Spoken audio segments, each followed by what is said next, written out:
حضرت عرباض رضی اللہ عنہ فرماتے ہیں کہ میں سفر میں حضر میں ہمیشہ حضور کریم صلی اللہ علیہ وسلم کے دروازے پر پڑا رہتا تھا۔ ایک مرتبہ ہم غزوہ تبوک میں تھے۔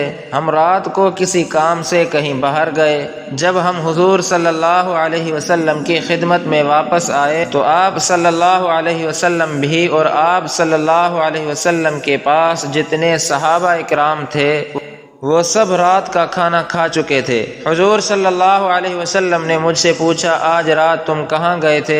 میں نے آپ کو بتایا۔ اتنے میں حضرت جعال بن سراقہ اور حضرت عبداللہ بن معقل مزنی رضی اللہ عنہ بھی آ گئے، اور یوں ہی ہم 3 آدمی ہو گئے اور تینوں کو بھوک لگی ہوئی تھی۔ حضور حضرت ام سلمہ رضی اللہ عنہ کے خیمے میں تشریف لے گئے اور ان سے ہمارے کھانے کے لیے کوئی چیز طلب فرمائی، لیکن آپ صلی اللہ علیہ وسلم کو کچھ نہ ملا۔ پھر آپ صلی اللہ علیہ وسلم نے پکار کر حضرت بلال سے فرمایا، او بلال تیرے پاس کچھ ہے؟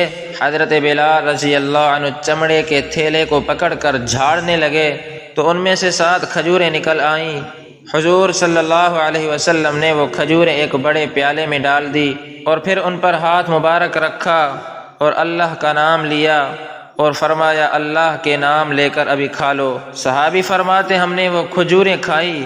میں کھجوریں گنتا جا رہا تھا اور ان کی گھٹلیاں دوسرے ہاتھ میں پکڑتا جا رہا تھا۔ میں نے گنا تو میں نے 50 سے زیادہ کھجوریں کھائی تھی، اور میرے دونوں ساتھی بھی میری ہی طرح کر رہے تھے اور وہ بھی کھجوریں گن رہے تھے۔ انہوں نے بھی 50 کھجوریں کھائی تھی۔ جب ہم نے کھانے سے ہاتھ ہٹائے تو 7 کھجوریں ویسے کے ویسے پڑے ہوئے تھے۔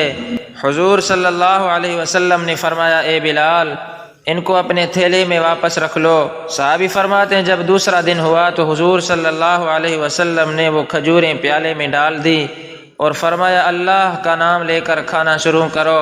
صحابی فرماتے ہم 10 آدمی تھے۔ ہم نے پیٹ بھر کر وہ کھجوریں کھائی۔ پھر جب ہم نے کھانے سے ہاتھ ہٹائے تو وہ کھجوریں اسی طرح 7 ہی تھی۔ پھر آپ صلی اللہ علیہ وسلم نے فرمایا، اگر مجھے اپنے رب سے حیا نہ آتی تو ہم سب مدینہ پہنچنے تک یہی کھجوریں کھاتے رہتے۔